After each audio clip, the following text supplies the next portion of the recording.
Cet adversaire, c'est le monde de la finance. Colonna n'était pas armé, il n'a pas opposé de résistance. C'est bien elle qui a écrit Omar m'a tué. Voici les Rolling Stones. C'est l'heure de votre plongée quotidienne dans l'histoire à travers les archives d'Europe 1. Le jour où, bonjour Victor Pourchet. Bonjour Dimitri, bonjour à tous. Alors les coupures de courant, les délestages, c'est la grande inquiétude pour cet hiver. Emmanuel Macron dénonçait hier des scénarios de la peur.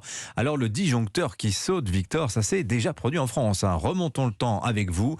Nous sommes le 19 décembre 1978. Oui, une matinée d'hiver particulièrement froide, une surcharge électrique et à 8h26, le blackout pour toute une partie de la France. Pratiquement l'ensemble du réseau 400 kV s'est effondré, c'est-à-dire les lignes se sont ouvertes. Dès 10h sur Europe 1, un porte-parole d'EDF fait un premier état des lieux. Sont restés alimentés pratiquement toute la région de l'Est, une partie de la région du Nord, une partie de la région Sud-Ouest. On peut considérer que le reste de la France est pratiquement dans le noir. Dans le noir par un temps glacial comme dans le Sud-Ouest. Dans les administrations, dans les bureaux, on a passé la matinée avec les manteaux sur le dos, avec des températures avoisinant 0 degré.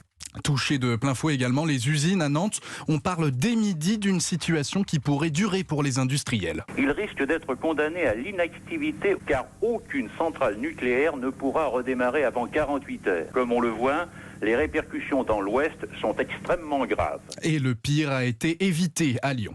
Dans 3 des hôpitaux de la ville, les groupes électrogènes ne se sont pas déclenchés en temps voulu, ce qui a posé quelques problèmes, mais heureusement sans gravité. Enfin, les pompiers de la ville ont reçu des milliers d'appels pour dégager les personnes bloquées dans les ascenseurs. Alors heureusement, il y avait le téléphone qui fonctionnait encore, la radio aussi. On imagine, Victor, les autorités, EDF sur le pont, en quête de solutions, surtout de réponses. Mais qu'est-ce qui s'est donc passé ? Eh bien, la cause a été rapidement identifiée. Trop peu de centrales dans l'ouest de la France. On tire sur les importations venant d'Allemagne notamment et les lignes ne tiennent pas. Alors la CGT d'EDF monte au créneau sur le manque de moyens. Le gouvernement s'est refusé à donner les moyens financiers nécessaires pour réaliser un programme complémentaire à celui du nucléaire à l'heure actuelle pour l'avenir. À 19h, la situation revient globalement à la normale, même si un responsable de l'électricien français prévient. À l'heure de pointe, il n'est pas exclu que nous soyons obligés de délester certaines consommations. Mais normalement, à 22h,